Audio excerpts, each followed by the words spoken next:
자, 여러분들 안녕하십니까? 반갑습니다. 2020년 7월 29일 장마감 방송을 하도록 하겠습니다. HLB는 전일 대비 1.69% 하락한 87,400원에서 마감을 했습니다. 나름 기술적으로 보시면요, 올라가는 쌍바닥 형태를 만들고 있고 옆으로 좀 안정화돼 가려는 그런 구간에 있는데, HLB는 매번 드리는 말씀인데요, 추가적으로 상승하기 위해서는 모멘텀이 좀 필요합니다. 근데 현재로서는 모멘텀이 잘 안 나오고 있어요. 그리고 모멘텀이라 하면 잘 아시겠지만 일단 폴첸 박사가 좀 들어와야 될 것 같은데요, 지금 3시 반이 좀 지났거든요. 여태까지는 폴첸 박사랑 뭐 계약이 됐다라든지 제3자 배정 유상증자에 관한 내용은 없어요. 그래서 지금까지는 발표된 사항이 없는데요, 재밌는 것은 원칙상으로 계약서상 내용을 보면은 어제까지가 계약이 되었었어야 돼요. 근데 계약이 안 됐음에도 불구하고 급한 하락은 없어요. 그래서 뭐 좀 조심스럽게 이번 달 말까지로 예상을 하고 있던가, 아니면 그래 어느 정도 폴첸 박사는 좀 들어오는 거는 기정사실인 것 같다, 연기는 될지언정 어쨌든 폴첸 박사는 좀 들어오지 않겠느냐라는 시장의 예측치인 것 같습니다. 그리고 좀 더 기술적으로 말씀을 드리자면 한 번씩 이렇게 말씀드린 적이 있었을 것 같아요. 좀 얄쌍하면 좋았다, 이 캔들 자체가 뚱뚱하지 말고 좀 더 얇았으면 좋겠다라고 종종 말씀을 드렸던 것 같은데, 개인적으로는 이게 약간만 좀 더 얇았다면, 그래서 동시효과 때 살짝 좀 더 밀렸거든요. 이게 87,800원 정도에서만 마감을 했었어도 좀 더 얇아져요. 얇아지면은 안정화되는 그런 구간일 뻔 했습니다. 그래서 그게 무슨 말이냐면, 기억이 나실 거예요.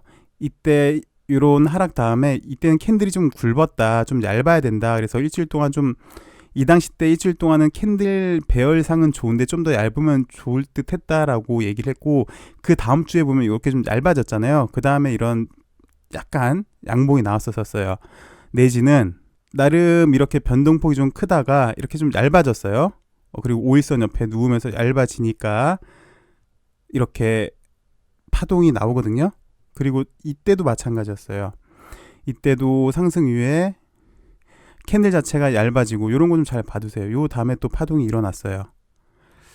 그리고 물론 오늘 시즌이 좀 좋았다만, 시즌 같은 경우도 보시면 이렇게 크게 쌍바닥을 만들고 이 당시 때 거래가 돌파되면서 직전 고점을 돌파하나 했더니 Y가 되고요, 다시 재정비를 해줬어요. 재정비해주면서 이렇게 등락폭이 좀 커졌어요. 그래서 변동성이 좀 심해지다가 이때부터 5일선을 안착하고 얇아지면서 안정화됐죠.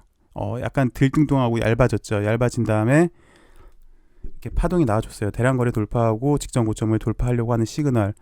그 다음에 이런 파동이 나와줬어요. 파동 중간에 이런 거 좀 잘 봐두세요. 이렇게 이날도 제가 한번 설명을 드렸어요. 꼬리장악 패턴이 나왔다.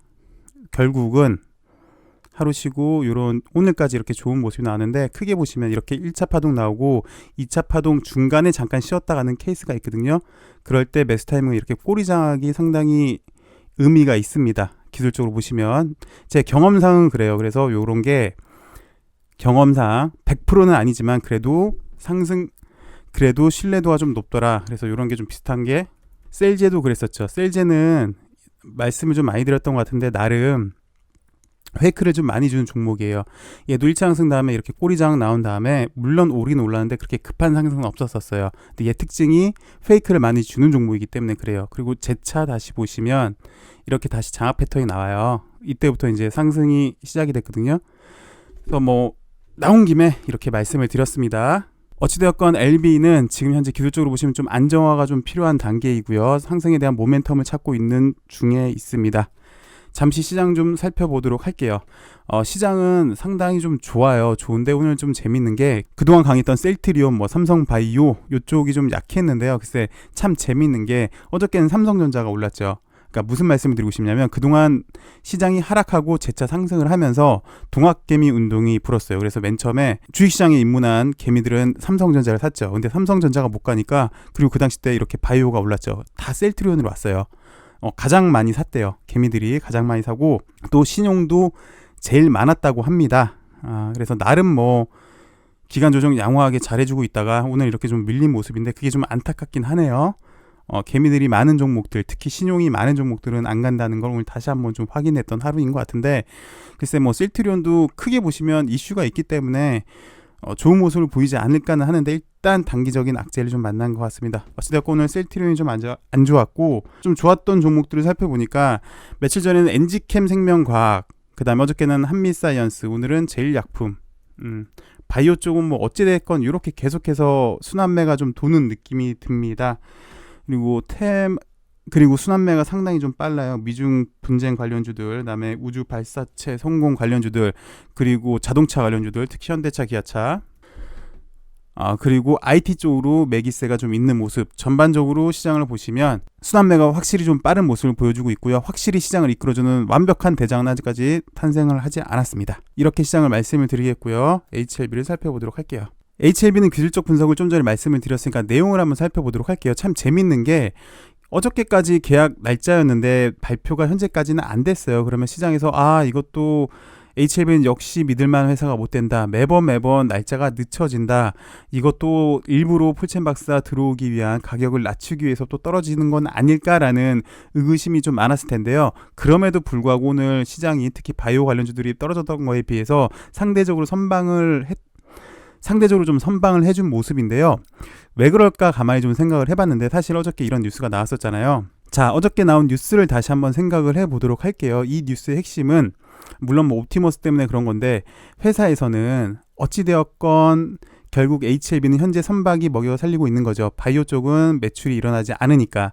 근데 좀 있으면 결과론적으로 보면 바이오랑 선박이랑 있는데 분명히 바이오 쪽이 매출이 커져서 분리를 시켜야 될 텐데 분리를 시키면 이제 바이오는 커질 것 같고 선박 쪽은 그럼 뭐래도 좀 하나 해줘야 될 것 같은데 여태까지 그래도 바이오를 먹여 살린 게 선박이었으니까 그래서 여기 해덕성기를 M&A를 하겠다라는 것 때문에 옵티머스를 만났고 옵티머스의 사기를 당했는데 역으로 좀 살펴보면은 그럼 결국은 폴첸 박사랑 계약은 하지 않을까라는 거인 것 같아요. 자, 어찌되었건 현재로서는 선박이 바이오를 먹이고 살리고 있지만 미래는 바이오가 된다. 이거는 결국은 폴첸 박사랑은 어찌되었건 조금 기간이 늦춰질 수는 있지언정 계약을 하지 않을까라고 생각이 듭니다. 그래서 여기 내용을 어떻게 좀 더 살펴보시면 바이오 사업으로 재편을 위해 선박 사업을 분리하겠다고 회사 측은 밝혔다. 지금까지는 바이오 사업에서 매출이 발생하고 있지는 않지만 신약 허가로 인한 매출이 본격적으로 발생한다면 선박 사업을 분리할 수 있기 때문이다. 현재로서는 사업 재편을 위한 유리한 여건이 만들어졌다. 어드벤처 연구소와 본 계약이 체결되면 HLB는 항서제약으로부터 로열티를 받게 된다. 이렇게 되면 바이오 사업의 매출과 영업이익으로 적결되면서 선박 사업과 물적 분할도 가능해지는 것이다 라는 내용인데 역으로 생각해보니까 그래 결국 HLB는 선박이랑 바이오랑 분할을 할 건데 특히 어드벤처부터 이제 글로벌 권리를 사오면 항서제약으로부터 따박따박 로열티를 받으니까 분할이 가능해지겠네? 라는 거를 역으로 생각해서 지금 시장에서는 이렇게 된 것 같습니다. 물론 이제 회사 측에서는 7월 말이라고 했으니까 이제 2, 3일 정도밖에 시간이 안 남았어요. 7월 말도 내일이랑 내일 모레밖에 안 남았는데 뭐 7월 달 내에 계약이 안 된다고 하면 다시 여기 저점을 깰 위험성도 있긴 있습니다만 현재까지는 그래도 폴첸이랑 계약을 하지 않을까? 라는 시장의 인식인 것 같습니다. 그래서 그렇게까지 크게 반응을 한 것 같지는 않고요. 근데 또 이렇게 반문하시는 분도 있을 것 같아요. 야, 해덕성기를 M&A 하려고 하는 거는 바이오 쪽에 매출이 안 나오기 때문에 또 질질 끌 거야. 리보세라님 올 하반기에 한다고 하고 분명히 내년으로 넘어갈 거야. 야, 원래는 작년에 한다고 했어. 이거 질질 끌기 위한 수단이었어 라고 반문하시는 분도 있을 것 같아요. 이렇게 말씀하시면 저랑 멱살 잡자는 거죠. 뭐 그렇게도 볼 수 있는데 합리적으로 생각을 해보면 좀 전에 바이오 쪽으로 매출이 일어날 걸 예상을 회사는 이미 하지 않았을까라는 생각이고요. 그리고 만약이라도 리보세라님 올해 안에 NDA 신청하지 않고 내년으로 한다. 그리고 결론은 리보세라님이 가짜약이다 라고 합리적인 의심을 하실 수도 있을 것 같은데 사실 만약이라도 리보세라님이 가짜였다면 대표이사가 사실은 이 정도 21만원대 지금은 이제 권리락 때문에 19만원으로 떨어졌는데 21만원대 고점일 때 매도를 하지 않았을까 싶어요. 개인적인 생각으로는. 플러스 또 이것도 있죠. 사실 원래 삼각 합병한다고 했을 때 안 좋은 쪽의 시선은 그랬어요. 자, 리보세라님 저야 가짜인데 일부러 경영진들이 미국으로 돈을 돌려서 거기서 꿍짝꿍짝 해서 자기들끼리 잘 먹고 잘 살 것이다 라는 얘기도 있었었어요. 원래는 만약이라도 돈을 빼돌릴 거면 이 당시 때 고점에서 빼돌리거나 아니면 삼각합병으로 외화가 반출됐대 그때 꿍짝꿍짝을 했겠죠. 그래서 글쎄 합리적으로 보는 건 좋은 거는 같습니다. 근데 약간 억측이지 않나라는 생각이 좀 들고요. 전반적으로 시장에서는 긍정적인 시각, 부정적인 시각이 좀 존재하는 것 같아요. 긍정적인 시각은 어저께도 말씀을 드렸지만 구태여 어저께 또 어드벤처를 터뜨렸던 이유는 이제 악재를 털고 남은 호재거리, 그러니까 올해 남은 호재거리는 그거겠죠. 일단 폴첸 박사가 들어와야 되겠고요. 그 다음에 현재까지는 조용하고 있는데 이민우에게 코로나 관련된 뉴스도 있겠고요. 그리고 결론은 리버스라님의 NDA 신청이겠죠. 플러스 어필리아 건도 조만간 있을 것 같고요. 그 다음에 이민우믹도 올 연말 안에 교모세포층 빠른 상업화가 예정이 돼 있는데 글쎄 뭐 이건 좀 감안하죠. HLB는 약간 그리고 또 바이오 쪽이니까 어느 정도 시간이 딜레이 될 수는 있으니까 뭐 교모세포증은 올 연말이라고 예상을 하고 있는데 빠른 상업화를 뭐 내년 상반기로 보시죠. 뭐 내년 1분기 정도로 어느 정도 좀 마음의 여유는 보고 하시는 게 좋을 것 같습니다. 이렇게 남아 있는데 일단 그 좋은 호재거리들이 뻥뻥뻥 나오기 이전에 일단 문제는 폴첸 박사가 빨리 일단 좀 들어와 줘야 되는 그런 구간이지 않나 싶습니다. 자, 오늘은 여기까지 할게요. 비가 많이 오는데 비 피해 조심하시고요. 그리고 남은 하루 좋은 하루 되시고 내일은 좀 더 좋은 소식으로 여러분들 찾아뵙으면 합니다. 시청해 주셔서 감사합니다.